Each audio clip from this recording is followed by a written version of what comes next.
Welcome to Over Underrated. You're with Fran today, and we are discussing cover songs. What is your favourite cover song?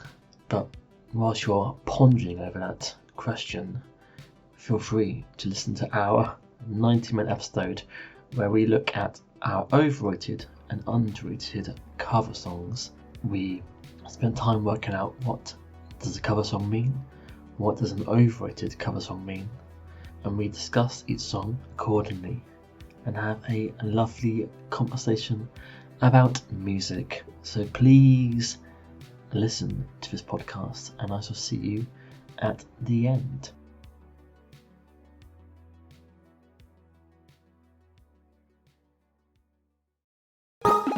Welcome to the Over Underrated podcast with Fran and Babs.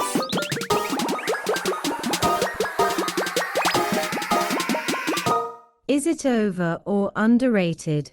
Welcome to another episode of Over Underrated. I am Babs and I'm here with my co-host Fran, and we're both in differing levels of pain. How are you today, Fran? Yeah, this is perfect for podcasting. I believe Off Menu, Mark Maron, they always at least try and be in pain. A bit like, I think, Tony Blair. He's always wanting it to have a pierce because it made him a better... Yeah, David Cameron as well. I heard about this. Yeah. So we're doing the same thing by having severe back pain or tiredness to give us that extra edge we need for this podcast. So this is how much we're committed to the podcast, where I have lower back pain, Fran has upper back pain, and yet, guys, we're still here, still podcasting, sitting in our chairs in agony, but hoping to have a good time nonetheless. And I'm even drinking straight water. So, I haven't even got an alcohol drink or a cherry Pepsi Max. Unbelievable. Can I shock you, Fran? I'm not drinking a thing. Goodness because I've me. been so busy, I didn't even have the time to grab something. Daytime podcasting. I was working in my office, guys, 10 minutes ago, and now look at me. True. I was, and you can literally look this up. Maybe don't say this. I was waiting for a bus and had to tweet at the Brussels bus company being like, is the bus coming? That is what I was doing. But maybe. And this is why you guys subscribe to this podcast, for these day-to-day extremely exciting stories between Babs and Fran. Extremely exciting. We should post some more social media. But hey, anyway, back to music podcasting. What have you been listening to, Babs? I have been listening to two albums that I've very much anticipated this year. I've been listening to Pip Blom's Bobby, which I think is their best record since their 2018 EP Paycheck. Really recommend checking it out. And I've been listening to Wargasm's new album Venom, which is really fun as well. Have you dipped into either of those yet? I know Wargasm recently played for Joiners, and I was going to check them out, but I literally know one song, but I've seen them live and look like a lot of fun. Is there like a lot of like fake blood happening in there? Performances? No, but I saw like a clip of them performing a song live where it just looked really, really intense. It was a very small concert, one of those concerts where like the stage basically holds the three people on the band, because I think they had a drummer, and then everyone else was around them going absolutely mental. So yeah, I think they passed by Belgium supporting somebody. They supported Limp Bizkit on tour, and one of the songs on their album is featuring Fred Durst. Oh wow! Bang Your Head, with one of the most fun, simple but fun music videos. I really recommend checking it out. Are they from the UK or I thought they were? Yes, she's from Northern Ireland. I don't know where he is from. Okay. But yeah. How about you? What have you been listening to? Guys, that's been quite an exciting time for music in October. Yeah, I agree. We've had Bombay Bicycle Club have brought out a very good album featuring lots of different people, including Damon Albarn and Shaka Khan. No one expected that mashup or duet even. We have had music from Sundar Karma, who I'm seeing in December. We've had a Halloween EP from Spectre and a Halloween album from Duran Duran. So Halloween themed music's now a thing, guys. So yeah, I've been enjoying some lovely new music. There's a new song from Ray, Bastille and Hans Zimmer featured for the soundtrack to Planet Earth 3, which is kind of beautiful. So yeah, I've been busy with my ears.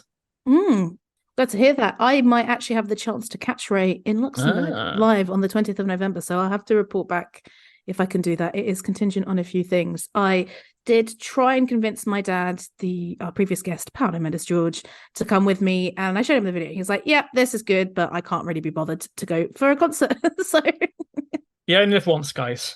We're here today for a special episode brought out of a conversation that Fran and I had about cover versions. Because, I think I've mentioned before, I have a playlist called Cool Covers and another one called Righteous Remixes that I, every time I see a cover or a remix that I think is interesting, I add to it. And Fran and I had a conversation about some of the ones we liked, and we decided to do a special episode just dedicated to covers. Yeah, it's an impossible mission to decide your favorite covers. After and there's some controversy coming up, guys. We almost got into a Facebook fight. Stay tuned. And after a while, he does have to go. Okay, this will be fine. This will be fine. So don't have a go at us if we've missed out your favorite cover song. I'm sure you will. The idea of having fans who are like, how fucking dare you? How very dare you? How very dare you not talk about Jimi Hendrix? Yeah, I mean, we haven't got Jimi Hendrix or Jeff Buckley on this podcast. Sorry. No versions of Hallelujah are coming up, but there are definitely some better known and lesser known covers, because broadly what we've done, brackets, correct me, Fran, is we've picked 5 covers that might be considered overrated. I've gone for 5 covers that I heard before the original and might have even thought were the original song, and then 5 underrated, some of my favorite covers. Did you take the same approach, Fran, or was it a little bit different? So I guess my overrated ones is when I think people believe that is the original version, maybe, or has become more popular than the original version. Yeah. And sometimes, unfairly. And my underrated are just cover songs that I never hear or people never mention. So there you go. That's my criteria. I found it really difficult to narrow down on both sides, actually, because, again, knowing your music taste, I wanted to bring things that I knew you'd have like an opinion on, or I don't know what your opinion is and I want to hear it. But we've done our best, guys. That's all we can say. Overrated. So I will start with Feeling Good by Muse. Of course, I had to use an opportunity to mention Muse. And if you want to check us talking more about Muse in great depth, please check out the Unsung Podcast episode parts 1 and 2. I thought the original was written by Nina Simone, but it turns out it wasn't. It was written by Anthony Newley and Leslie Brickus, English composers, for a musical called The Roar of the Grease Paint, The Smell of the Crowd, which really made me laugh, because I was like, if someone was trying to come up with a parody name for a musical in the 60s, that I'm sure would come up in some kind of generator. Can you discover it, or is it just Yes, you can discover it. So on YouTube, it's quite weird though what you can find. So on YouTube, there's a version by a French junior orchestra, l'Orchestre Junior des Enfants de Lausanne, which is really great. The beginning especially sounds very, very different. It's much more brass oriented and sludgy. But I'm obviously a big Muse fan, if you know me, and I heard this far before the Nina Simone version. I think I first heard the Nina Simone version on an advert. I knew that it existed, but given this was easy internet access YouTube, I didn't check it out. And I think the Nina Simone version is decent, but I do think the Muse version is better. I think it has all the Muse hallmarks of loud, quiet. The bass is really prominent, and Matt shows off his incredible vocal range, and the way that he enunciates, like blossom in the trees. I don't know. I really like his emotional vocals. I would say that maybe I like the sleazy brass on the Nina Simone version, and I do believe her more because she builds to it more when she says freedom is mine, and I like her scatting. But for me, the cover is superior. I think it is better known, and I'd really recommend that if you like this Muse cover, to check out a few of their others, including Please, Please, Please Let Me Get What I Want and Can't Take My Eyes Off You. I think for a lot of people in UK, this may have been the first Muse song they heard, because I think it was used for like so many advertising campaigns for Lynx or washing up liquid or teeth or something. Anything about that you can feel good after seemed to have this at one point. I don't like how it begins, but I am not a fan of people using megaphones, and I hate the section when he brings out the fucking megaphone. I mean, look, Bon Jovi had a vocoder. Stick to that, guys. Megaphones, fuck off. So, that ruins it for me. But one of these days, we're going to have to make a list of your megaphones. Quirks. Megaphone, saxophone, Hush Geordie in the pros. Has it gone away now? I've not seen anyone use the megaphone for a while. In the 90s, it was quite popular for maybe ska bands used a bit of megaphone action. So when I saw Young Fathers, the best kept secret, it was kind of a megaphone or a phone that they had attached to like this large I don't know, phone box or something like that. That's the only instance I can remember recently. But did it work? Because this is Yeah. a bit, yeah, okay. Yeah, but I mean, I think it works here as well. So yeah. Yeah, I get the idea. It's not, no, obviously they're wanting to change things up a little bit, but I think that I've not heard live. Obviously, live he hasn't got a megaphone, so it's probably better live, maybe. But sometimes you can use that thing as an effect that you put on top of the microphone. True. I mean, Yeah. I probably actually have heard it live. I've seen news I was gonna say like I 3 probably times, have. but I've seen news 4 or 5 times, so me too. But a long time ago. So do you prefer the Nina Simone? Yeah, I think I prefer Nina Simone. Yeah, for me, I was going to say traditionalist. Obviously, I didn't know that was a cover, but I had heard, I think, Nina Simone a lot more before I heard this as well. Interesting. Which I think does make a big difference to covers because you're always going to be attached to the first listen, aren't you? The first one. Yeah, I agree. I think what's going to be coming up a lot, at least on the notes that I've taken, are do I like or dislike this more or less because I've heard the original first or not. I really recommend. I'd be curious to hear, given that you know the Nina Simone version so well, to check out that French kids orchestra version. Yeah. It's quite interesting. So this is overrated, but I think most people have forgotten about it existing. Do you remember X Factor 2010? See, I don't at all. So you have to please guide me and the listeners who don't know about it. Yeah, this would have been the year before One Direction, basically.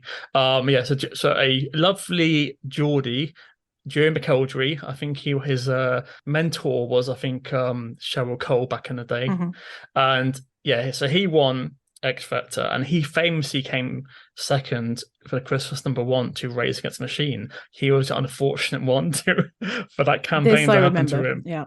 So usually X Factor was the winner would then automatically become the Christmas #1 until someone decided to make a stop for it, and they had a Facebook campaign which made Race Against the Machine #1. And his actual first release wasn't like a cover. Although this is a cover, but this is the reason why it's overrated. Do you remember Torn came out with Nothing Brugler, and then we found out later on that it was a hit in Norway. Yeah. Same thing here. Yeah. So I am a half fan, some more harsh than later on. I saw them being supported by a band called Donkey Boy. Yes, it's a fucking terrible name. But they had a fucking wicked track called Ambition, and I would play it again and again and again. So when Joe McElderry suddenly came out of his first brand new song, no one fucking mentioned it was a cover by a Norwegian band. It was like, yeah, this is Joe McElderry's song, and it's Ambitions. It's like, no, you fucking bastards. So this is why for me it's overrated, because this obviously was like a top 5 hit in the UK, and no one knows about the original, which is a far better track, which has like a male female vocals. It's got a beautiful, like, I guess, new wave like guitar and bass line and throbs, and this is like, typical X Factor washing waves or synths, and all the edges killed away. And I feel sorry for Joe McElderry because I can't remember another song after this. I think his career's completely gone downhill. I don't know if he maybe does Pantos these days. But so for me, yeah, Joe McElderry Ambition is overrated. So what are your thoughts on this, perhaps? So I also didn't know the original. I'd never even heard of the band Donkey Boy. So the way that I listened was I first listened to your cover, then I listened to the original, and then I listened to the cover again. And I'm glad I did it that way because it sometimes changed my mind listening to the cover a second time after listening to the original. But here for me, it's very obvious that the Donkey Boy version is much, much better. There's a cleaner production. There's a better bass line. I really like the synth line at the end. It's not totally for me, I would say. I have written it's kind of Killers style pop rock. And I saw that on Tidal, when you went down to related artists, Briskeby, I mentioned, another Norwegian band. And I know that Matt from Pick a Disc picked them as one of his top noughties albums. I also don't know much about them. But yeah, with Joe McElderry's version, I mean, I was surprised by the falsetto, given that we've just recorded with Bob Stanley. I was like, oh, is he trying to be the Lou Christie of the 2010s? I can see the appeal, but it's not my cup of tea. I got like Eurovision reject vibes, like a song that could be for Eurovision. But I will say, it doesn't sound like it's from 2010. Like if you told me this was a song that came out this year, I would believe it. So on that, like I thought it does sound more modern than it actually is. But yeah, given that I wasn't the world's biggest fan of the original, I did think the cover did it down as well, and was, as you say, far more successful and well known. It's also like one of those strange things, and I think the song only came out a year before in Norway already. So it's just, Well, some of these they come out the same year, which I'm I like, know. bloody hell. Yeah, it is weird. Yeah. So yeah, so moving on to your underrated pick. Underrated. Right. So my first underrated is a love song by Snake River Conspiracy, the original being by The Cure. So I think I discovered this song on Bolt's Radio, which, let's bring him up again. Matt from Pickadisc discussed that with him on the Autolex episode that I guested on. It was this online French radio station, I think based in Paris, that would just play random music that I picked up. And yeah, I absolutely adored this song. I think the female lead singer has an amazing voice and range. It's very sultry, but there's all these kind of like dirty synths and percussion and a good bass line. And I've written down a synth gong. I don't know if you agree with me there, but there's like a sound that I could only describe as that. And Led Zeppelin-y kind of also normal drums. The way this song builds towards the end, incredible. I had absolutely zero idea that this was a Cure song. So this was one of the situations where possibly when my mum got the Cure's greatest hits, I started listening to this and I was like, these lyrics are very, very familiar, but in a totally different way. And I think the Cure song is really fucking boring in comparison to this. Like, I think it's saccharine. Like, it could be worse, but it's just really not for me. And it's one of there are some originals that I haven't even bothered to listen to the preparation. And I was like, I don't need to. I know what that song is. Whereas the version by Snake River Conspiracy, like fantastic, never boring. And the whole album it's from Sonic Jihad is really, really good. So yeah, what are your thoughts on Snake River Conspiracy? A weird name. I mean, I totally agree that Love Song by The Cure is not is quite a duff single. I don't get why it gets a lot of love. Obviously, Adele's covered it recently as well. Has she? I didn't know that. Yeah, people seem to obviously love it to be able to cover it, but yeah, this is much better than the original. Although it's got that late 90s sound. It's Industrial got that, I guess rock. it's like Nine Inch Nails, Garbage, the wobbly Hoover Simpson lines, the static sort of like distortion production. But yeah, give me this over the original any day. Yeah, and it's got a great climax to this, and I think Adele needed to have a big climax to her track, but unfortunately, Snake River Conspiracy win. Just to say, the climax at the end is her screaming, "I will take you, I will fuck you," which does not come up in the original. Would have loved to seen Adele do that. Yeah, definitely. Well, who knows? I'm not saying I don't like. It seemed like mix up a little bit. Why not? She did a very good cover of Many Shades of Black by the Raconteurs. So there we go. I've only heard the Bob Dylan cover made her famous. Oh, I don't know. God, too many covers, too many things to check out. Oh my God. Right. So what's your first underrated pick, Fran? All right, underrated pick is a band called Duran Duran. Oh yeah. Who incidentally have released like a Halloween album. It's basically a covers album, and they cover Billie Eilish and the Rolling Stones. I'm talking heads. Few bands we've mentioned before on here. So this is 1995. Close your eyes. Picture Duran Duran singing "Ordinary World." It's a comeback song. The band are back. Yay! We all love Duran Duran. So how are they going to follow? I just said Duran Duran. How are they going to follow the Running album? Let's do a covers album, and let's cover 911 is a Joke by Public Enemy, and obviously Simon Le Bon is a middle-class white guy. All the critics fucking declared it as one of the worst albums ever made, right? And every single song, including "Perfect Day," was the single they fucking hated on. So it gets like 1-star album reviews, and I think it's so fucking unfair. Yeah, they covered fucking Public Enemy, but on there is also 5 or 6, I think, really decent covers. I mean, as a single, I did White Lines. I remember. Flash was a decent track. Yeah, I agree. And then the second single was Perfect Day, and we're talking 1995, pre-Trainspotting. So when everyone saw Trainspotting, I guess in the UK, everyone's like, "Oh yeah, we really love Perfect Day. What's the song Perfect Day by Lou Reed?" And I was there as a Duran Duran fan, going, "But didn't Duran Duran release this last year? You remember? It's like a top 30 hit. No, anyone?" And top 30. And I. Come on, guys. Look at the charts. And I remember Lou Reed came out to say that he prefers Duran Duran's version to his own one. Oh wow! He said he would have loved to record it like Duran Duran did, and like so Duran. And this, speaking of hushed vocals, this is Simon Le Bon is most hushed, if that's a phrase. Unfortunately, he doesn't do a Geordie accent in it. But it's like a tranquil musicality. Also, Roger Taylor came back for this song, and he then vanished away for another 6 years playing drums. But yeah, it's got a beautiful melody. I think he does a fantastic verse in Mr. Bond. So then yeah, so I was just like a bit sad for it, like when Post Trainspotting Perfect Day became like a big track again, and the was it Children in Need or Comic Children in Relief Need. did it? For Children in Need, those are like famous recording artists. Did a Band-Aid version where they all took a line each, and everyone went crazy for it. And I was like, you haven't even chosen Simon Le Bon. What about Duran Duran? Completely forgotten about. So I feel a bit sorry for them. Obviously, they did it before everyone else, and yeah, you never hear "Perfect Day" by Duran Duran played on any airways, unfortunately. So you said you hadn't heard this version. I hadn't heard this version, and the first version of the song I heard was the Children in Need version, so not even the Overrated. And I think that colours my opinion of it because, as I said to you, I messaged Fran last night saying, "Oh, I've just gone to listen to the Perfect Day Children in Need version for the first time in years, and it made me quite emotional." And Fran was like, "What? Because it's so shit." No, I wasn't a fan. Because it was so great. Like, but people and all sorts. But her voice is amazing in it. And it's funny that you say that Lou Reed said that Duran Duran was his favorite version because he also said that the Children in Need version is the best version of his song, which is surprising because he's famously grumpy.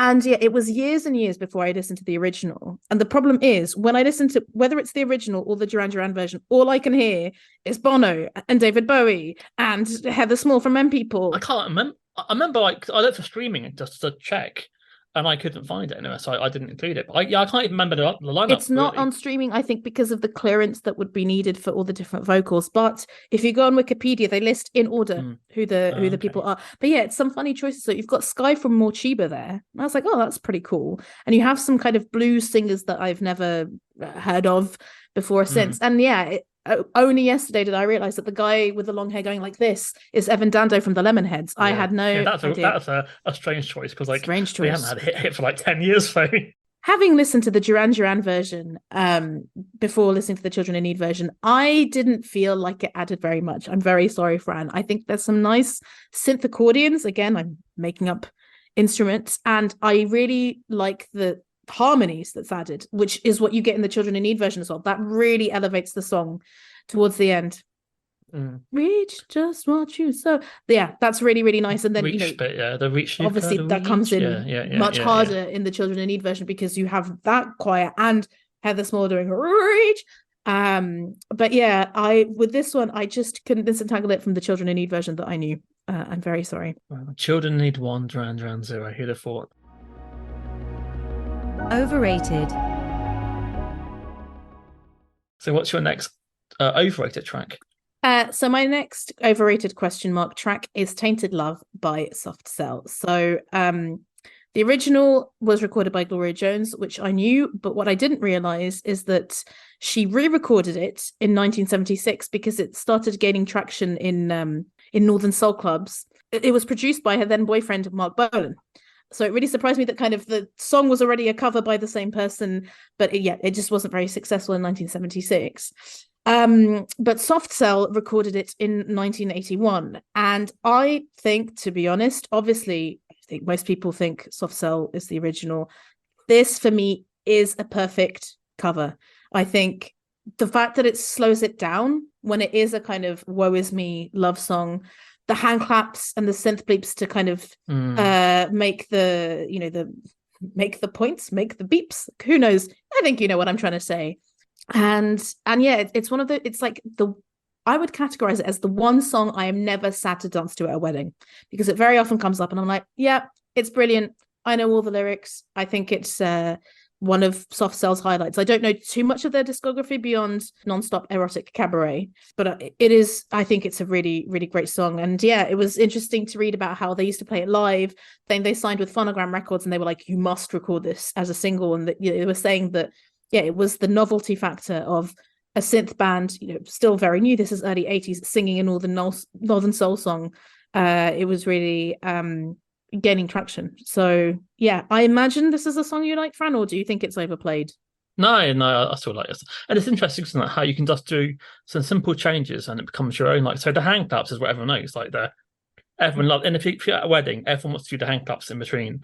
And so when you listen to the original, that's the first thing you notice is missing. Although the original is a foot-stomping quality track. I'm surprised that it was a flop twice, to be fair, but it's how it was promoted. And yeah, I guess I didn't say this, but I only heard the original, I think, for the first time in a bar in Brussels around 2018. Mm-hmm. And again, I don't think it's bad. I think her voice is really great, and she, vocalizes again, as does, Nina Simone in Feeling Good. But just like you say, Soft Cell make it their own. Simple Minds, like their biggest hit is the only track they never wrote, which is Don't You Forget About Me. I did not know they didn't have that. The one thing that Jim Kerr added to it was the Hey Heys and the La La Las. So that those little bits just make it their own song, and that's what Mark Almond, Dave Ball, I think it's Dave Ball, I can't remember. Dave. This goes from Northern Soul to like a dark bed sex confession. Yeah, I just love how his performance of it. Watching him on Top of the Pops of it. No, I was like one, but watching. I swear this got re-released in the 90s for an advert, and they had like a blue naked ghost dancing in a bedroom. That's not the version I saw. I need to look it up. I swear that's why I know, because I think it got is a used again for an advert and stuff. So yeah, I also think of that video. But yeah, I agree with you. If you're gonna do a cover, make it your own. I think it does help if it's a different sex. I think that's one way of doing a good cover. Good point to mention it. So I realized that of my 10 picks, 9 of them have the gender swapped. So if a man was originally singing, it's now a woman, and vice versa, which is really, and one is questionably a robot. So it could also be, a transhuman substitution. Non-binary, binary. But transhuman, like I learned about this in psychology, it's like outside of human. It's not even like non-binary. It's like out of this world. But yeah, we will get to that. If you have sex with robots, are you pansexual? Oh, this is like the evolution of the Richard Herring question. If you have sex with robots, are you cheating on someone? That's a really good question. I thought pansexual meant like just any gender. Yeah, any gender. Let's go for it. Can we clean that up? Yeah, I agree. Just go for it. The alternative, but Nike. With permission first, guys. With permission first, with consent. Obviously. Consent is important. Yes. And Fran, may I ask you for your next overrated pick? I'm asking for consent. Yeah, I'm asking for your consent. So my next overrated cover is Gary Jules covering Tears for Fears Mad World from 2003. Why do you know the song? Because of Donnie Darko, guys. You remember film that made Jake Gyllenhaal a breakout star and had that amazing soundtrack of other 80s songs like Echo and Bunnymen and Tears for Fears. And then for some reason, someone seemed to want this to be a Christmas release. So off it popped into Radio 1, and up against it was the Mighty Darkness riding high on their debut album with their Christmas Time Let the Bells Ring. Who was going to win? Was it the Soppy Battered or the Fun Time Darkness? It was the Soppy Battered. I was working in Virgin Megastore my first time, and I was judging people bringing up Gary Jules each time, going, "What is wrong with you?" So yeah, this works fine in the film. It's become a bit of a cliche now. I think John Lewis adverts, if you're not from the UK, they basically get a pop song, slow it down, and have someone singing prettily over it. That seems to be what this is. It's like, oh, it's an 80s pop song. Let's make it tender and have some beautiful singing to it. But it's now become a cliche. And the worst thing about this, not only did it come Christmas number 1, Tears of Fears, when they now do Mad World, do this fucking verse. No. They do this. And it's like the original, twisted electro pop version's completely gone. So thank you, Gary Jules. Not only did you get to Christmas number 1, you've ruined one of my favourite band's songs. So yeah, overrated for me. Oh, I was nodding with you every step of the way. It's Gary Jules and Michael Andrews as well, by the way. I think people forget him. Yes. So let's call him out as well. Sorry, Michael. So literally, I started playing this version and that piano came in and I was like, no, I'm out. Like this just, yeah, it's exactly what you say of like a cover that is a slowed down version of a poppier, Cynthia, rockier song can be good, but it's such an easy cliche thing to do. And the piano is so cynical, I think. His voice is so annoying. Though I think from memory, again, because I refused to listen to this before coming, there is an effect on the voice in the cover where it goes Mad World, and there's I don't know, autotune or something. That's nice. That's the one good thing I can say about it. But I'm a huge fan of the original. The Tears Roll Down Greatest Hits for Tears for Fears is probably the most important cassette tape within my family, because, as mentioned before, our music taste overlap wasn't very good. And I remember as a kid listening to Shout, Head Over Heels, Madwell, Pale Shatter, going rewind, and again, here we go. So when I realized that this song became so big and realized that people thought this was the original, it really pissed me off, because that's it. There are obviously worse songs than this, but the original is so amazing. Like, there's so many different instruments, that the weird kind of glocken synths that they create, the do do do do do. Kurt's kind of slightly pathetic voice saying the dreams in which I'm dying are the best I've ever had. I love it so much. And the fact as well that it leads into Pale Shelter, both kind of on the greatest hits and in the original album The Hurting. Like, every single bit of that is taken out for some fucking piano and some fucking lame singing. I agree. I know, and also it's Christmas time. Come on, guys. have a bit of fun. So yeah, so for me, yeah, Overrated, and God knows how many copies it sold. Too many. Underrated. What's your next track? My next underrated track is Wicked Game by Amika, the original obviously being Chris Isaak. So Amika, by the way, is an English electronic musician, but she's of Czech origin. And I just think this is one of the best covers of all time. She creates this really ethereal atmosphere. The song is much more electronic and piano-led rather than with guitars. And she takes two main elements, which is the line at the beginning, the world was on fire, no one could save me. And she just repeats it over and over again over these kind of lush synths. And I find it a very addictive song. It's one of those that I very rarely listen to just once, and because I've been preparing for this, I've been listening to it over and over again. I will say that I do like the Chris Isaak version, and I was reading about how it became a big hit after being in Wild at Heart, which I didn't know, and I've still not seen. And that people think it's about unrequited love, but he said it was inspired by a telephone call from a woman seeking to arrange a hookup, and it's about what happens when you have a strong attraction to people that aren't necessarily good for you. Okay.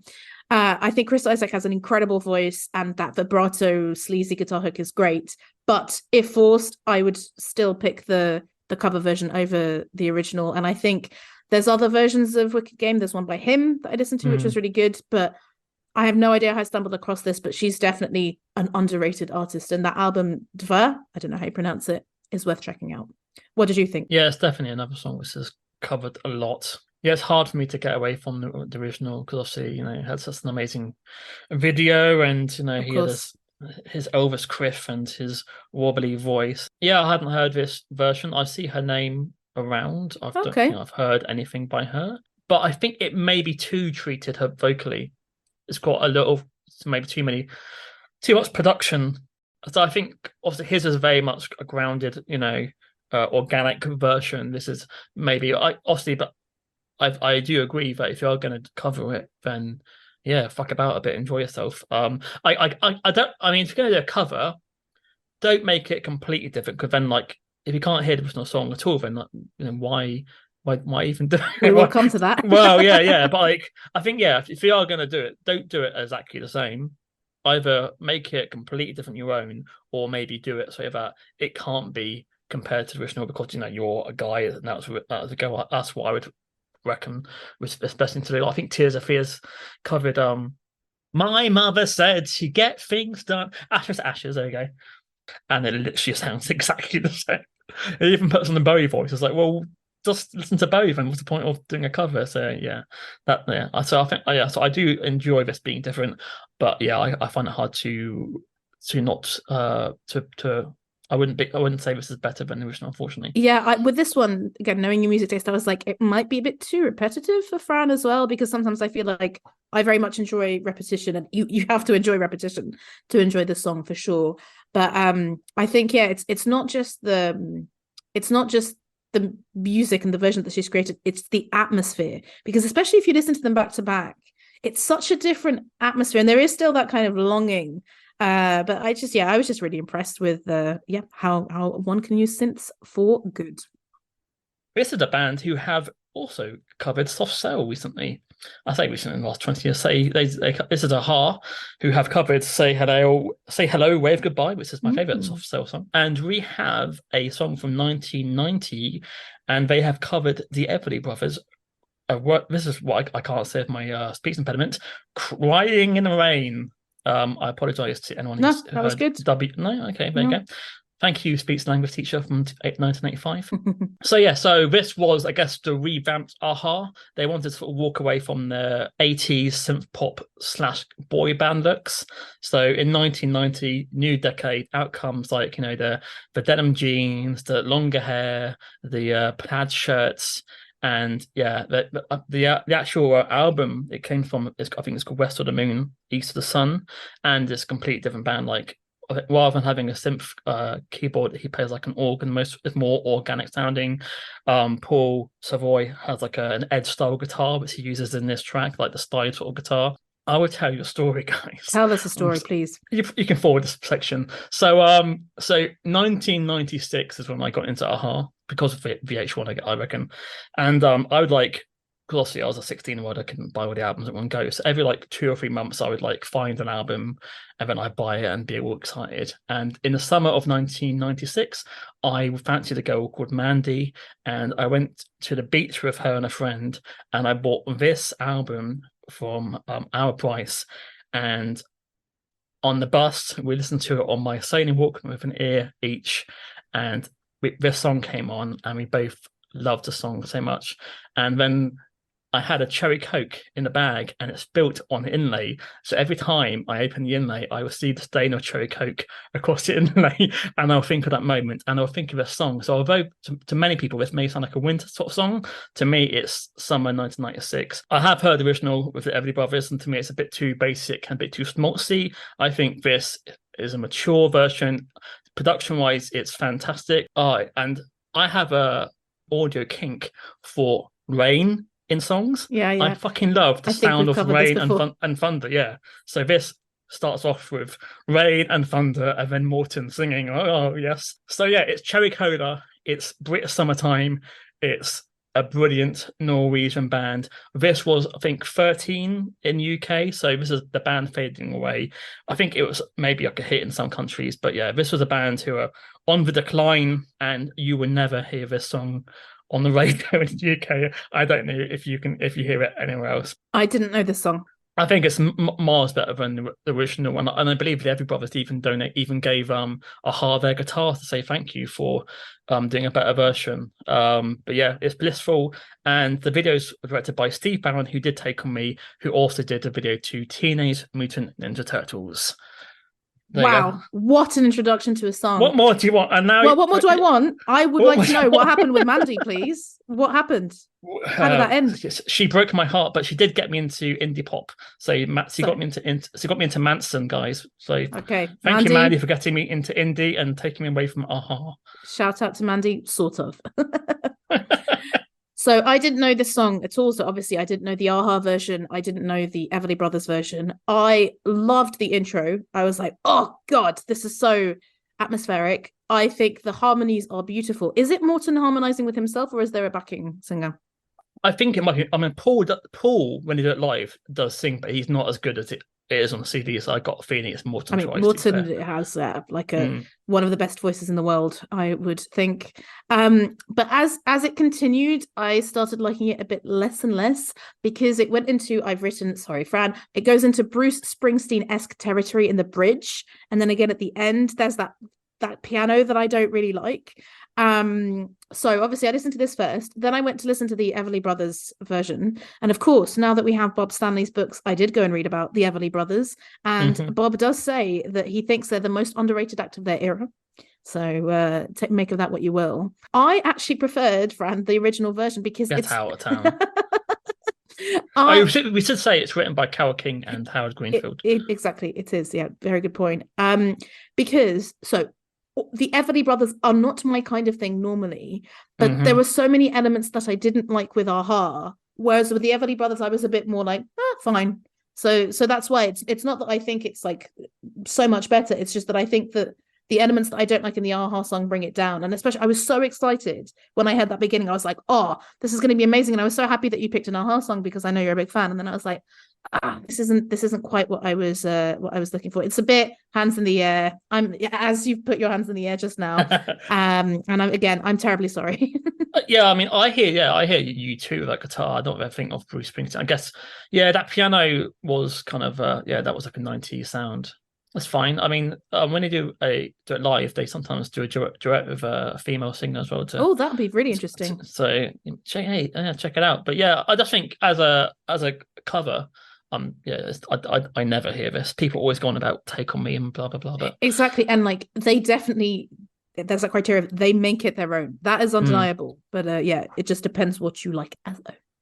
It's fine. Overrated. So what's your next pick? So going back to Overrated, I have picked Valerie, the Amy Winehouse and Mark Ronson version. So I can't remember which one I heard first, whether it was Amy Winehouse or the Zootons. And I guess it was interesting to read about the origin of it as a cover. So Mark Ronson was saying that like, oh, fucking Amy Winehouse doesn't listen to anything after 1967. And he was trying to make version, which was an album of soul covers of pop songs, but she did like Valerie, and initially Mark Ronson, who was kind of skeptical, but she came in and sang it, and he was like, oh no, this is really good. I think the original is much better on this one, and I think very few people know that it's the Zootons. I think obviously Mark Ronson is a great producer, and if you like soul, you will probably like this version better, but I think it was just massively, massively, massively overplayed. And there's a charm in the original song. It has this kind of reggae-like rhythm guitar, and actually a lot of I counted kind of three guitars and a bass playing in the original. So you have a rhythm guitar, a lead guitar, a bass guitar, and an acoustic guitar. So if you like that sound, which I do, I much preferred it. It's also much more slowed down, which makes it a bit more wistful, and it is a bit, of a kind of ode to someone, and it just feels a bit more playful than Valerie. Valerie it's all very slick and polished. Obviously, Amy Winehouse's voice not so much, and that's what you like about it. But I think the original is much, much better, and I was surprised to see that I went for drinks with three of my friends. One of them being Richard, previously guesting on this podcast. And I brought up the fact that I was discussing this, and everyone around the table unanimously agreed that the Zootons version was better. And I was like, yes, finally, we agree on something.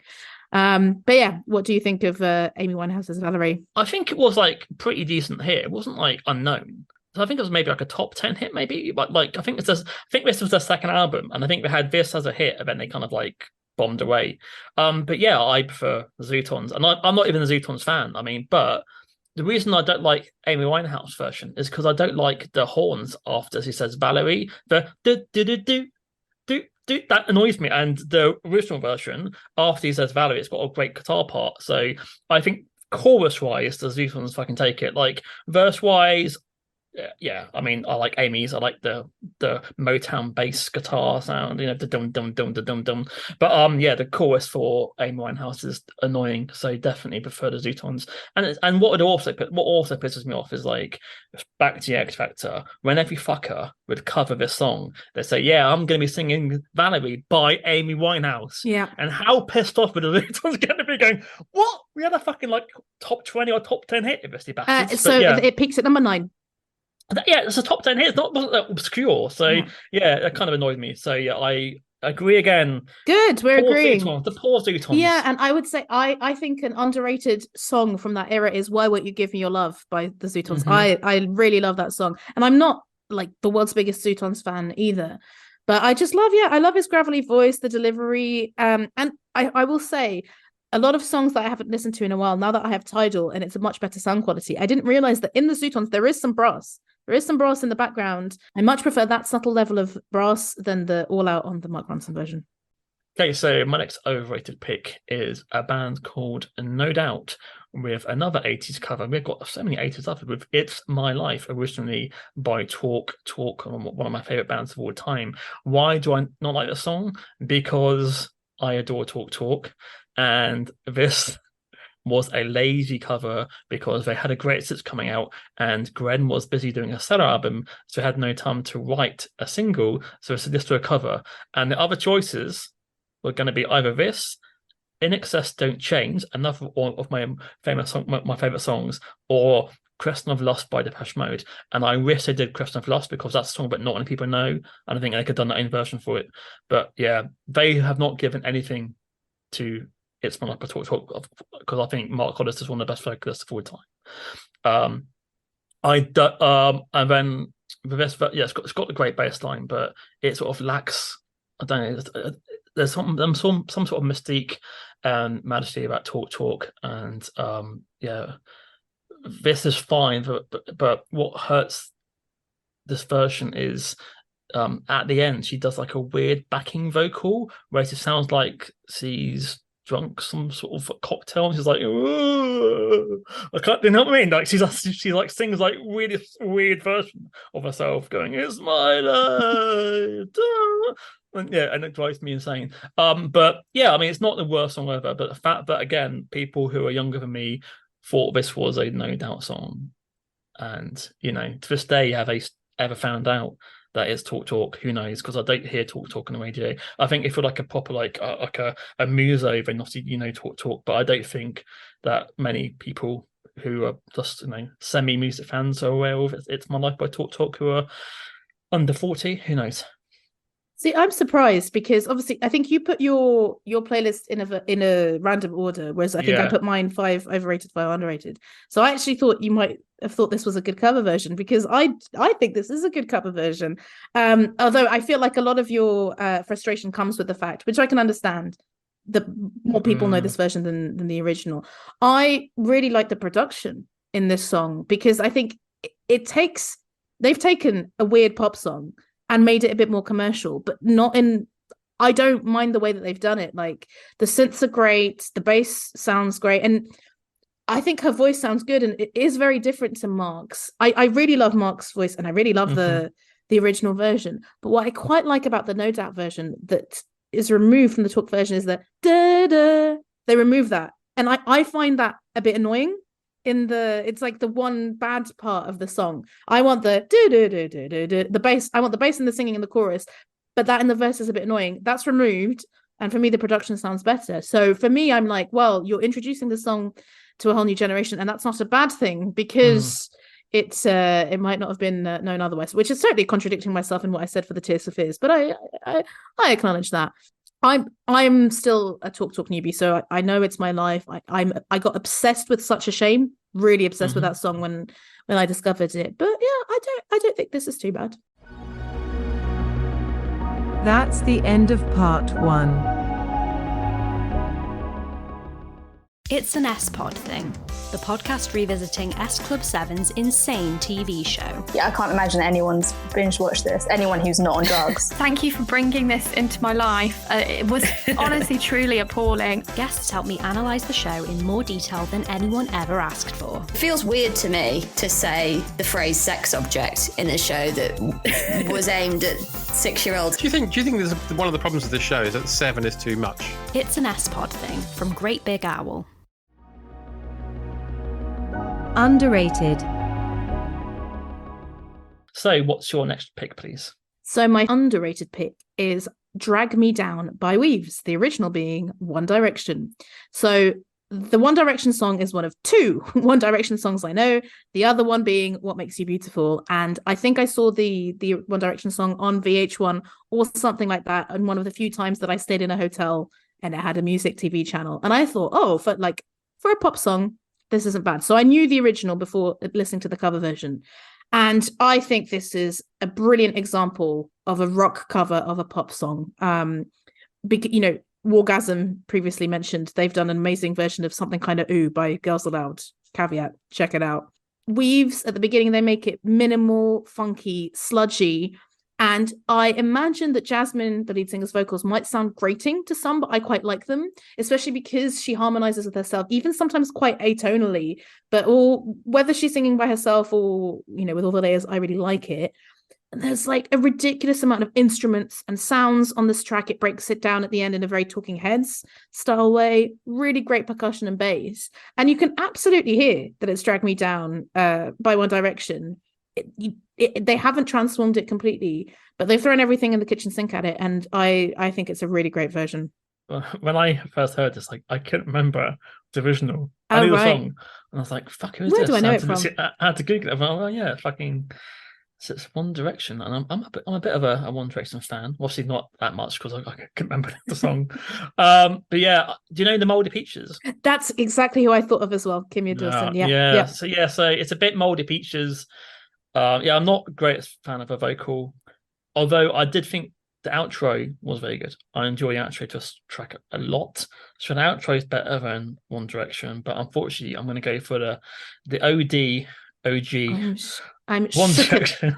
shook as so the kids sorry. say, because So sorry. but I will tell you, like, I do like the original. I think the original has a really good bass line and this kind of reggae guitar.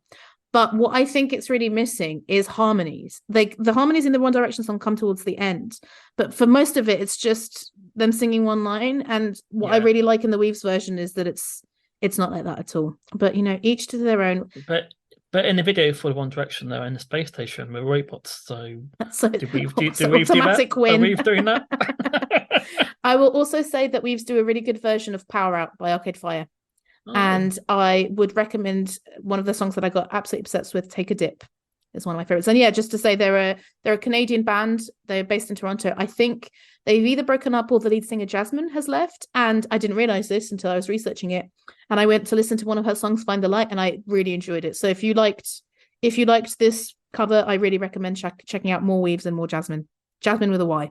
Okay, so we're going down to the underrated world, and as Babs mentioned earlier, I think it does affect you what version you heard first. So I have Tori Amos, Strange Little Girl from 2001, and believe it or not, I heard this version before I heard the Stranglers version. No, fair enough. Because I don't think that they ever played that on the radio. Stranglers basically had like 3 or 4 songs you always hear, like Peaches, Golden Brown, and Always the Sun, and this. Yeah. And also this was like it was a single again recorded for a greatest hits for the collection rather than on an album. So yeah, and this is a so I think Tori Amos she covered all male singers and she did different interpretations for each one.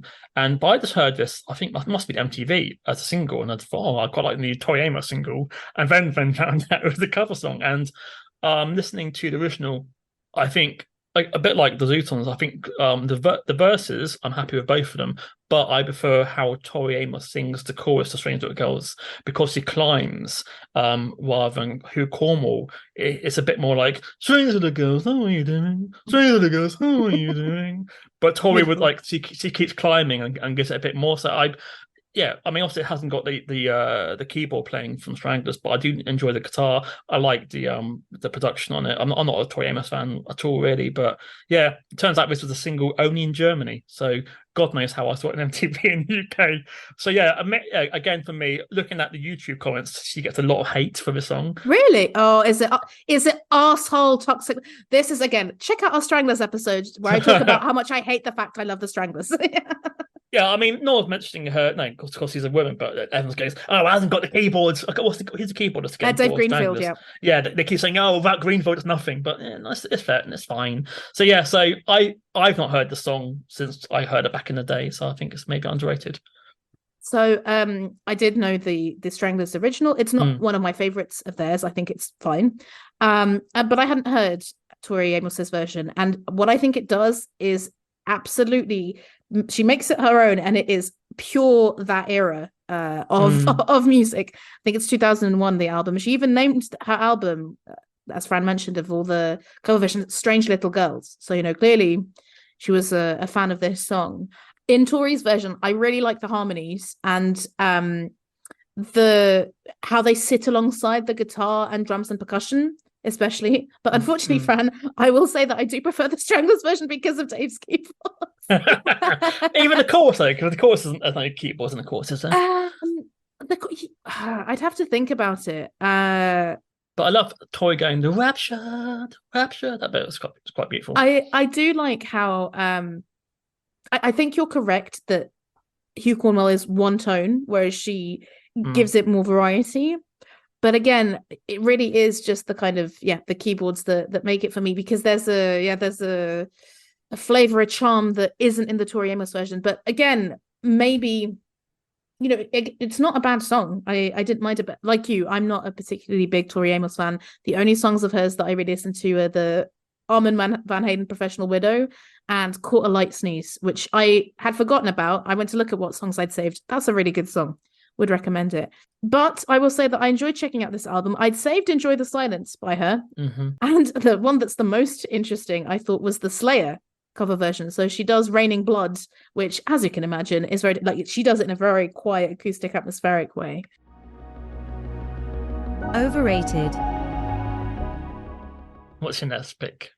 My next pick is Hounds of Love by the Futureheads. So I heard this version before I heard the original Kate version. It was ages.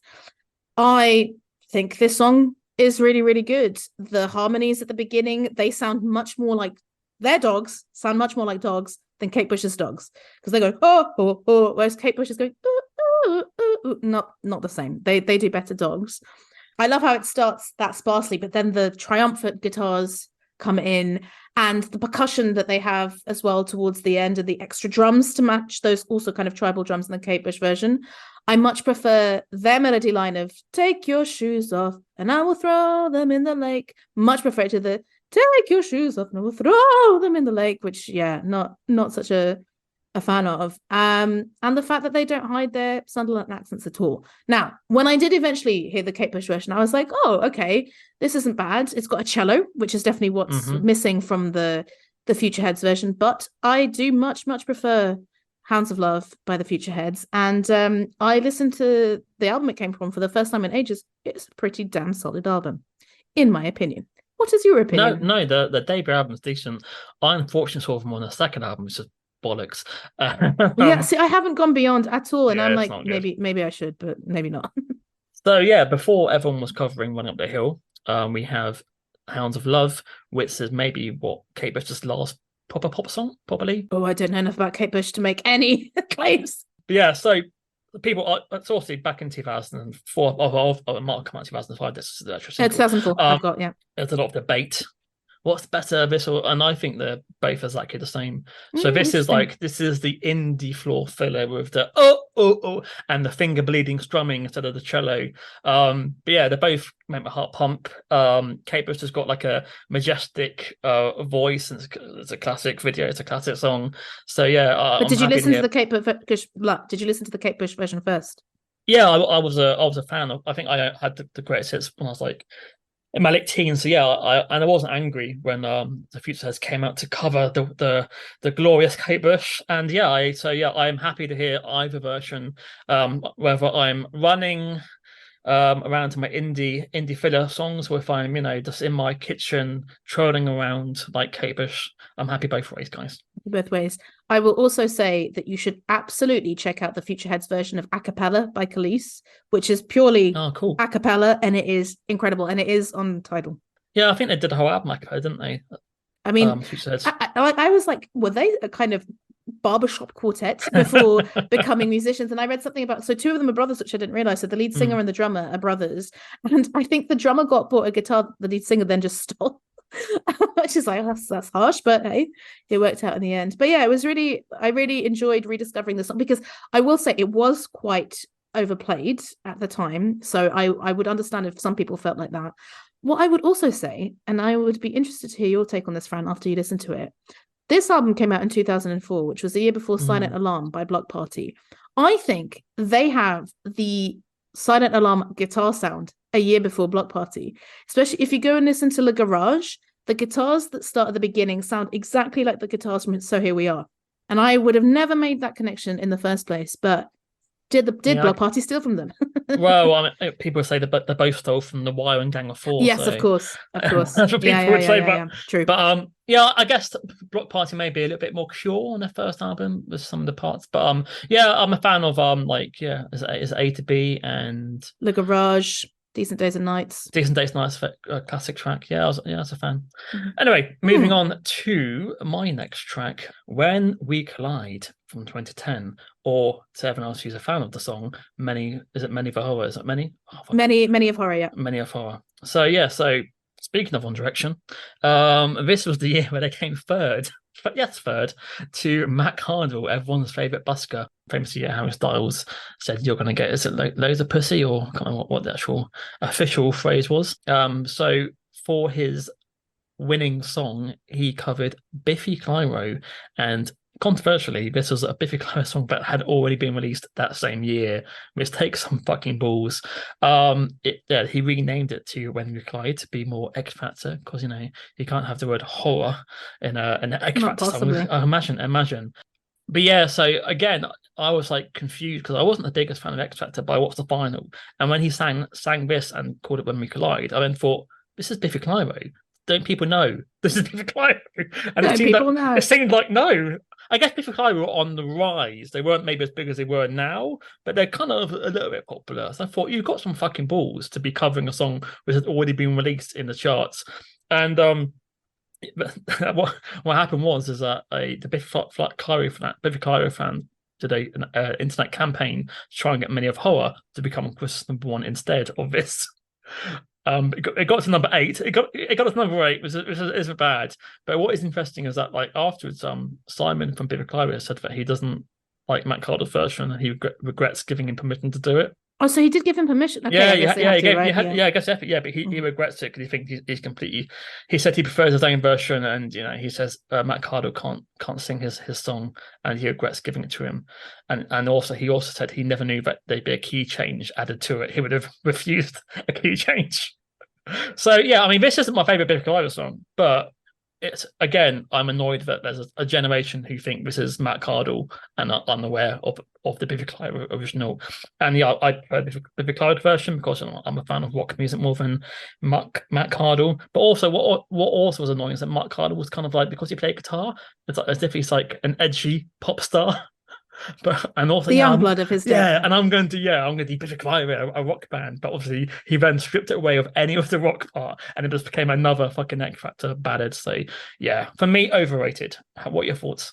My thoughts. When I saw that you'd picked Matt Cardle, I was like, yeah, I don't know the song again. In 2011, I was in Luxembourg, so I wasn't in the UK and caught up in the X Factor madness. And so yeah, I listened to the Matt Cardle version first, and I was like, hang on, this does sound very familiar. Oh, I do know this Biffy Clyro song, and I don't like this Biffy Clyro song. Okay, so let's see what he's done with it.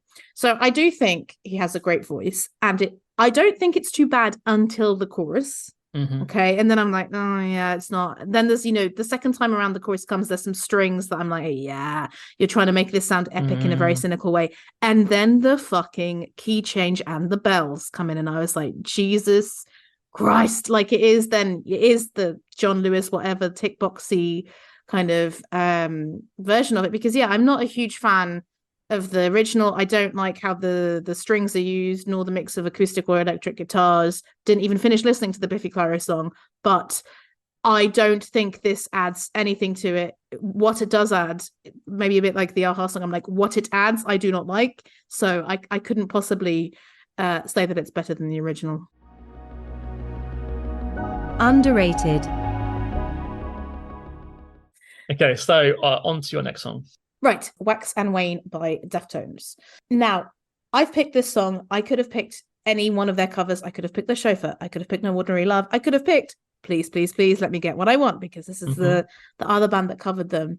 But I've picked Wax and Wane because the audacity of covering a song with one of the most iconic and beautiful female vocalists and putting Chino Moreno there, but it's sounding really good, is an amazing achievement. I think all of Deftones covers, they are in a universe on their own. It's like they've created a genre that all of these covers sit in. And for me, the highlight of this cover is the drums, because it doesn't sound a million miles away, the bass and the guitar, but the drums are incredible. It adds a layer to the song that you wouldn't have even thought about it being there. And I think Chino's voice works quite well. He's got range, and there's enough, falsetto and overdubs to make it, I think, a really good cover version. What do you think?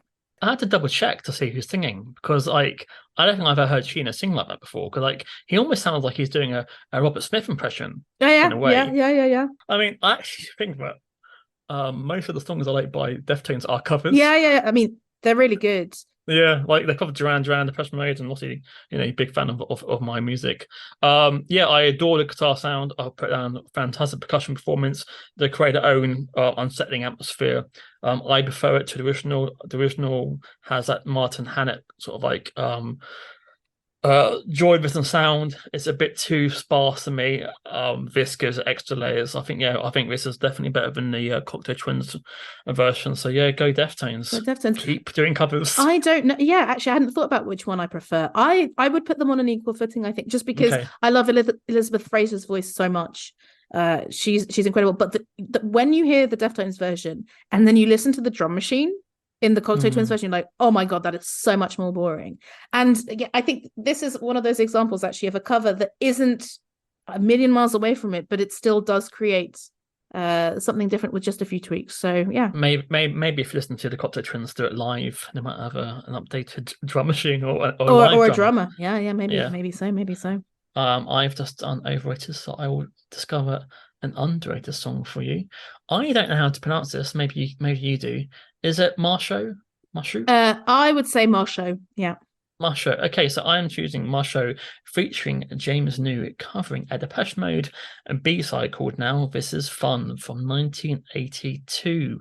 So they are a Greek duo who do a lot of covers. They've even covered the entirety of A Broken Frame, which I think is decent because that's my least favorite Depeche Mode album. I think if you are going to cover an album, do the worst one. Don't do Violator. Do the that's failure. so passé.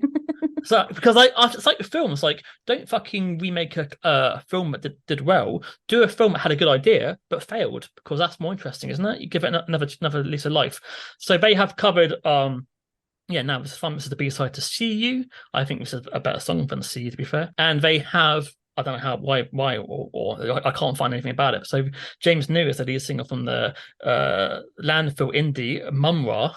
Yeah, but heard of, could not name a single song. Or so no idea how they've linked up with him. Right. This is like Mike's. I think it's just on 2015, so a long time after Mumra. Yeah, the original is a fun, jolly track by Depeche Mode with awkward melodies and not the best Dave Gahan vocal. And I think James New has a better vocal line than Dave back in 1982. Whoa, big words. And I think they've given it a more mature production. I enjoy it when Marsha come in at the end to give it some extra protest vocals. And yeah, I've just listened to it again and again and I thought, yeah, fuck it. I think I will let the people know about Marsha because I think they've done some great work covering some 80s classics. So yeah, I mean, I'm a big Depeche Mode fan, so it's quite a surprise, I guess, me telling people that I prefer a cover to their own original version. What are your thoughts? So this is one where my opinion completely changed after listening to the original. So I listened to the Marsha version and I was like, okay, is this like Churches meets Depeche Mode is what I felt. I thought it was, so I initially thought this is okay, lush synths with the dance bite. I thought it was fine until this is the real fun bit towards the end, especially when the female vocalist comes in as well. And I was like, oh no, hang on, I shouldn't write this off completely. I will come back to this.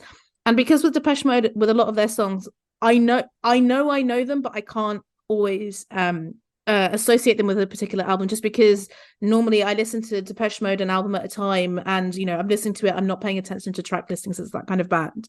So I was like, okay, do I know this song? Like it doesn't sound that familiar. And then when I listened to the original, I was like, oh, it's this mad little one. And I really like Now This Is Fun because I quite like the computer game like synth and the speed and the strings that come in every now and again and the interplay between Dave and Martin's vocals. So I listened to the original and I was like, yeah, no, I think I prefer this. But then I listened to Marsha again and I was like, actually, like for a cover, this is really good. So I think if it's just a song that I heard out of nowhere, I think I would have thought it's fine, really good ending, nice synths. But listening to it just after listening to the original really elevated it in my book. Yeah, I like Hands of Love, there's room for both, but it's just an interesting version. And interesting interpretation. And like, is that the first time someone's covered it? No, it won't be because of fucking the Smiths. But apart from Please, Please, Please for the B-side, This may be one of the only B-sides I know someone's covered, because it's kind of rare to do a B-side. That would be. I feel like this is a very Gig Pigs kind of question. If people know covers of B-sides, I'm sure there's covers of B-sides because there are B-sides that became bigger than the originals. But yeah, I can't think of one off the top of my head. Overrated.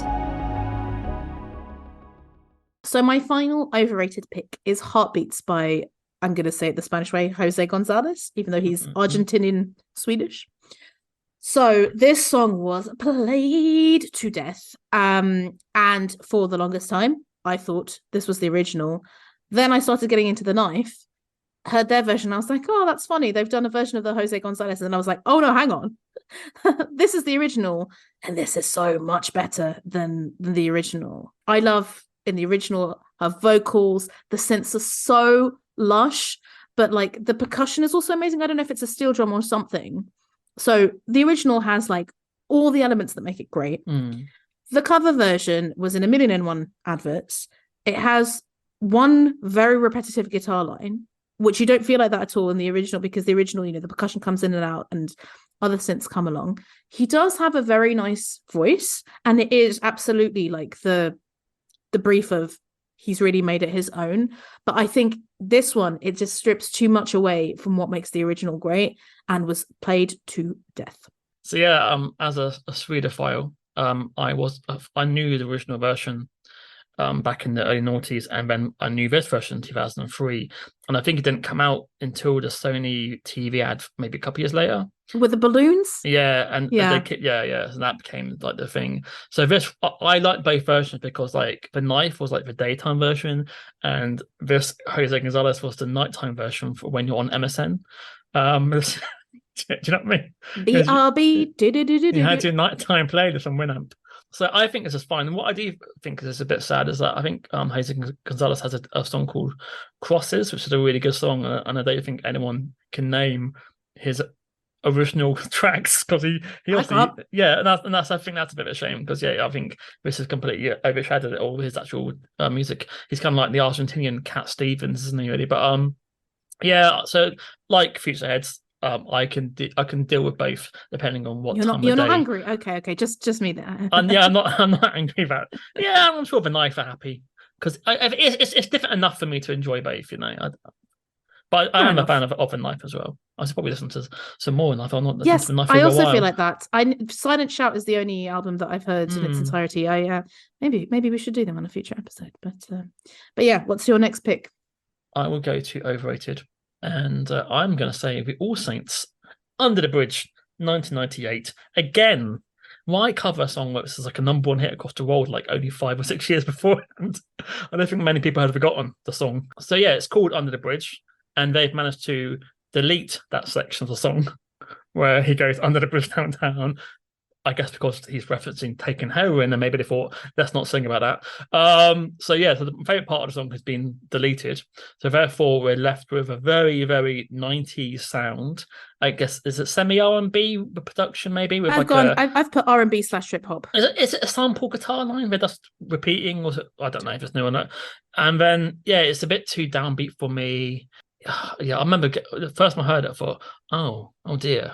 And then it became like a big hit, and everyone seemed to fucking love it. And everyone's going, yay, I love this version more than the other one. But I think people forget this is also a double A side with Lady Marmalade. And I prefer All Saints version of Lady Marmalade. And then they got fucked over because Moulin Rouge came out. And then everyone only remembers the Moulin Rouge version of Lady Marmalade. And no one cares about the All Saints version. So yeah, I still think I prefer the Chili Peppers version, mainly because the best part of it is the end, and they've skipped the ending of the song, unfortunately. What are your thoughts? Unearthed a memory for me. I think I texted MTV when they were playing the Moulin Rouge version of Lady Marmalade. They, one of those TV shows that you could text in, and they'd show your text being like, I like both versions equally. And I remember coming up on the screen, and I was very proud, because I think that was maybe one of the few times that I did. So wow, thank you for helping me unearth that, Fran, texting into MTV. I think we talked about this briefly on the Red Hot Chili Peppers episode that we did, and you and Matthew were very shocked, because I like the All Saints version quite a lot, but I did hear the All Saints version first because I was 10 years old. I like both. This is one where I like both. I think both can exist, and I don't have a problem, because you're right that they remove that element. But I really like that the sound that's created. I like in both songs that you can feel like it's talking about a city. Actually, maybe in the All Saints one even more. It just, it has these sounds. It feels like, I don't know, cars swooshing by, or I don't know, they're singing from a high rise or something. I don't know how or why.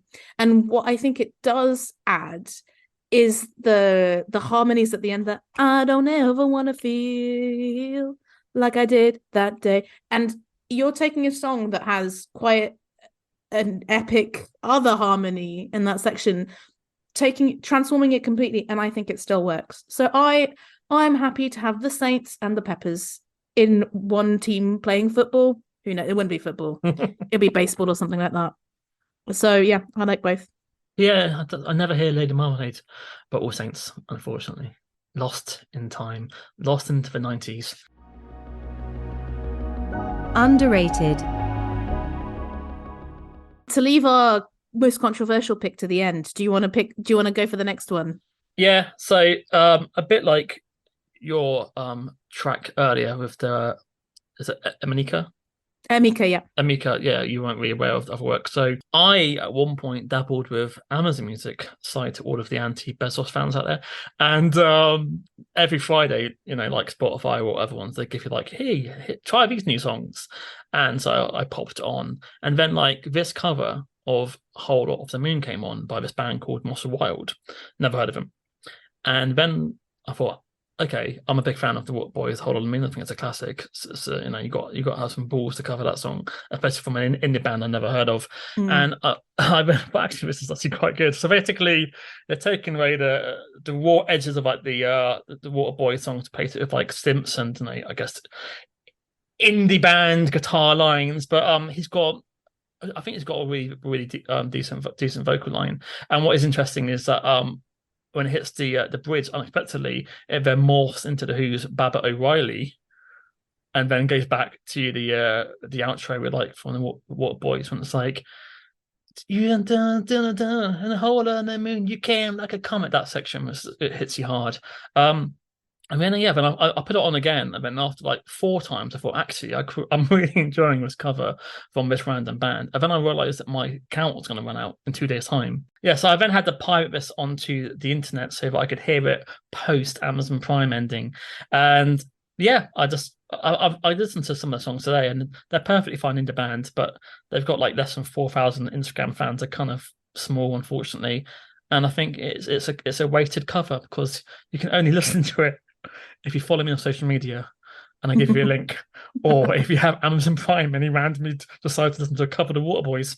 What are your thoughts? So yeah, of the original, I think it's a fine song, but a bit overplayed, to be honest. Again, I feel like it's one that dads get emotional at, is the feeling that I get. I had a very long conversation with my uncle about the Water Boys, because I think they were playing in Lisbon, and my uncle is not a musical person. It's just very surprised that he had opinions about them. So before I listened to the Mosa Wild cover, I read their band description on Tidal, and it said, an English indie combo with a thoughtful pop-driven sound that has in comparisons to acts like The National and the Maccabees. And I was like, I don't think I'm going to like this. But I don't sound like the Maccabees at all. Okay. This is what Tidal says. But I thought this cover was extremely impressive. I love the synths and his voice. I really like. So this is an example of dimming something that makes the original and doing that so that da-da-da-da-da is completely removed from the song, which is ballsy, because that is the main hook. But by removing that, you concentrate on different elements. The way that it builds to the Whole of the Moon is very moving, I thought. And it ends in this kind of weird way, which I was like, oh, actually, I wish there was a bit more of that. So it was a cover that I thought was very intriguing and left me wanting more. But I did think, like, maybe I need to listen to it a bit more. Would I have been as impressed with this song had it not been a cover? I don't know. I think I need a few more listens. So you think that you're happy that they went into the Who unexpectedly? It works. Always. Well, not always. Sometimes. And yeah, when I listened to it after the second time, I was like, do I even maybe prefer this to the original? I don't know. But it's if I don't, then it's on a par, I would say, with the original, which is impressive for such a kind of well-known particular song as The Whole of the Moon. So move on to your controversy. I think my Wi-Fi just ended, unfortunately. So my final pick is technically classified as a remix. So it is, when you look it up, it's Gravity's Rainbow brackets Vanshee remix by the Klaxons. Now, I would like to start a conversation of what is a remix and what is a cover version, because the reason I picked this as one of my favorite covers is because, like, to me, it is one of my favorite covers, but it is so unrecognizable from the original that I knew the original and I did not realize for years that this was a cover version of Gravity's Rainbow. Years I didn't realize, because I think I listened to that Kitsune Maison 3 compilation random, which has some great tracks on it. You know, it was probably just one of those things where, like, I downloaded it. I hadn't made the connection, like Gravity's Rainbow. Oh, I like the Klaxon song, but like I honestly didn't make the connection. So for me, for something to sound so, I think every single song that we've talked about today, maybe Snake River Conspiracy, the exception, it is very recognizable to the original, different layers. This is so different. But yeah, Fran was like, oh, but it's a remix. And like, you know, surely, you know, we can do a remix episode. But I put this forward because I think it's unfair to Vanshee that it's a remix rather than a cover version. And yeah, I wanted just to bring up the discussion of, you know, what is a remix and what is a cover version. But yeah, just to talk about the song, I absolutely adore both versions. So I love the original Klaxon song. All the instruments, even the tambourine, are great, and it's quite short at 2:37. So it's one of those, again, that for me, I will want to listen to it again and again. But the Vanshee version sounds to me like Daft Punk on turbo speed and distortion. It mixes the synths and the drum machines with guitars that sound like motorbikes, I've written, which I thought was ace. And again, like with the Amika version, they only pick one vocal element of it. And I do wonder if it is just the Klaxons vocals process, because it could be someone else singing, but I can't tell because it just sounds so different. And while on the Klaxons version you can hear them harmonizing, on this version it's kind of one melody line. And yeah, I was looking into it, and there's this Fact Magazine article called "What the Hell Was Bloghouse?" because that is the genre apparently that this falls in. Stuff like Pop the Glock by Uffy and things like that are in there as well, and the gossip. And they said, like, oh, it's basically Alan Brax and Fred Falk's Filterhouse classic Most Wanted with a neon fuel injection. And I was like, I've never heard of this song. Went to listen to it. It was good, but this is much better. Much better. So I disagree with that assessment. I think I'm so glad both of these songs exist, but I maintain this is not a remix. This is a cover version. What do you think, Fran? So have you heard any other band remixing Gravity Rainbows? No, I think there are remixes that exist, but I haven't gone to listen to them because I don't need to, because this is so good. Because it was in the era, wasn't it, when if you've got a single, you'd have like 2 or 3 like either DJs, usually Soulwax, doing a remix, or the Chemical Brothers. I think Soulwax might have done a Klaxons remix. Well, can I just read you quickly a quote from that same article, which said, for about 10 months around 2006 and 2007, you were nobody unless you'd remix the Klaxons. I'm not a big fan of the original version. Interesting. I like a couple of Klaxons, but I did think they were overrated at the time. I thought, yeah, new wave it, but it's just indie. So yeah, so what is a cover? So I thought of this for a little bit, and I think that a remix is that they've been passed over the original lump of clay used to make stems, the song. Right? Yeah, so yeah, they've got the same lump of clay and then just molding it into their own thing.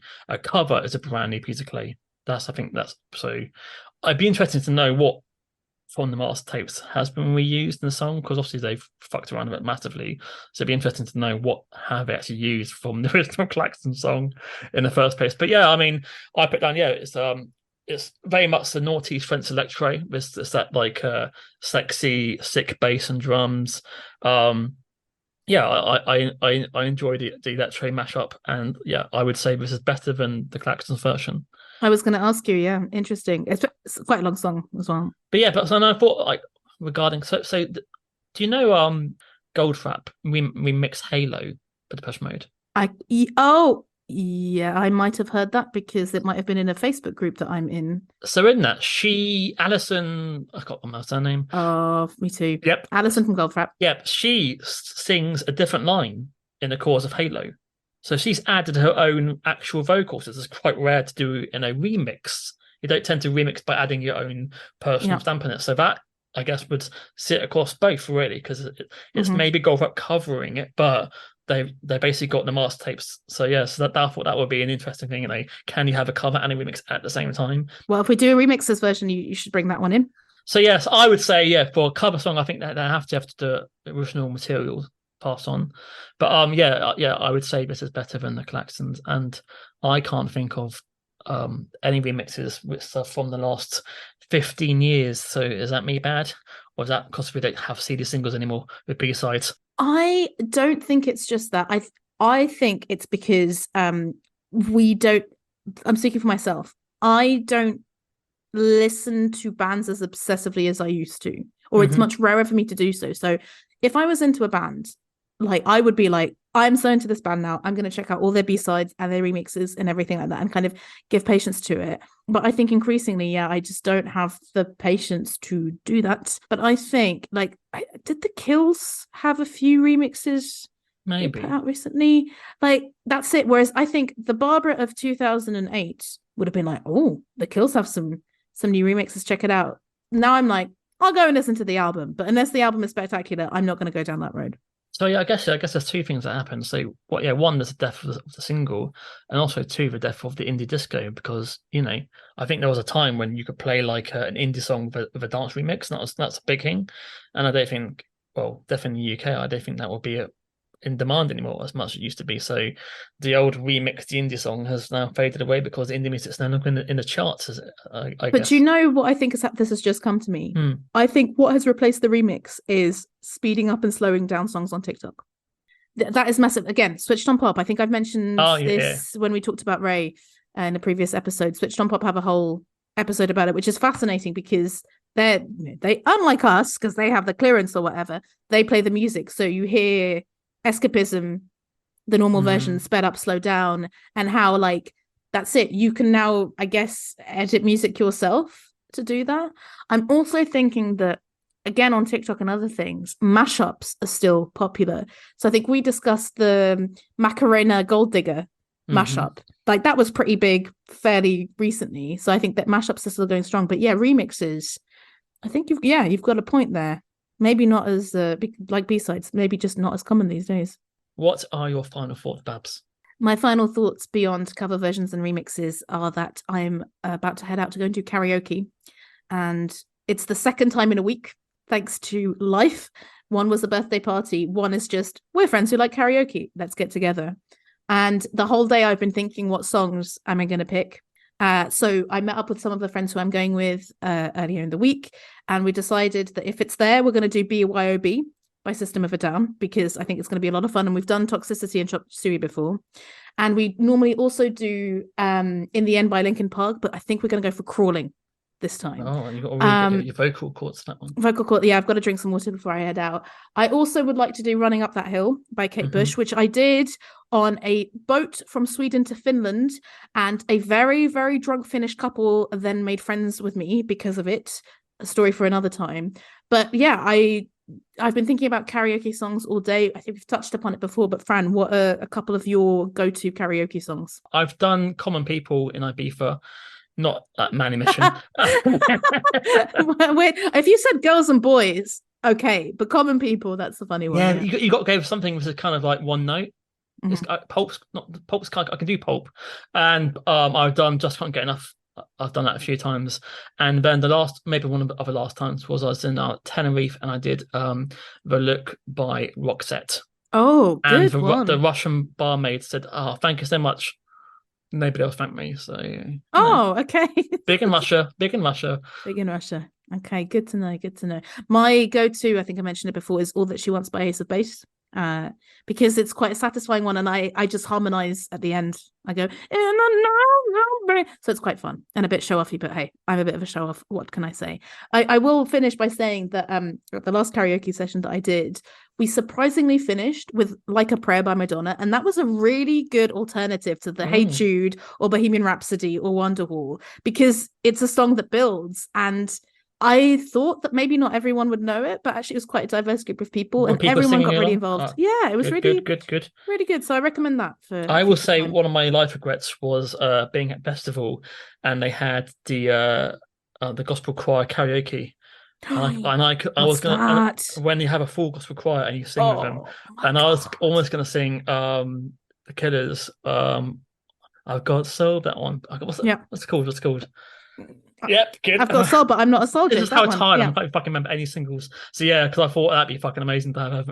But yeah, I bought it. I chickened out. One of my friends who's joining tonight is my friend Manon, and there is this event called Bruxelles-les-Bains, which translates as the Baths of Brussels, where they turn a not particularly nice part of the canal into a beach. So they have these kind of stands and all this stuff. So we went there thinking like, oh, we'll get some nice food and drink. But what we didn't realize is that there was a stage where you had karaoke with a live band. Cool. And we then had this whole discussion of like, do we, don't we, blah, blah, blah, blah, blah. We decided to go for it. We picked Smells Like Teen Spirit by Nirvana. And I kid you not, Fran, what an experience to be singing, shrieking that song with your friend, with a backing band, with a guy doing the drums. It was amazing. So more of this, please, in the world. Yes, but as a guy in his 40s, I doubt I'll be doing any karaoke anytime soon. But big fan of SingStar, guys. Big fan of Rock Band at home. Stay at home. Don't go outside. Go to a karaoke room if you're shy. Yes. That's my message. That's my message. Until next time, goodbye from me. Bye. And that is the podcast. So, what is your favourite cover song? Why not get in touch with us on social media? You can get in touch on Twitter, X, at OU Music Pod, or on Blue Sky at OU Music Pod, or in Instagram at Overrated Music Pod, or you can email us at overratedmusicpod@gmail.com. So thanks again for listening. Please like and subscribe. Until next time, guys. Bye bye.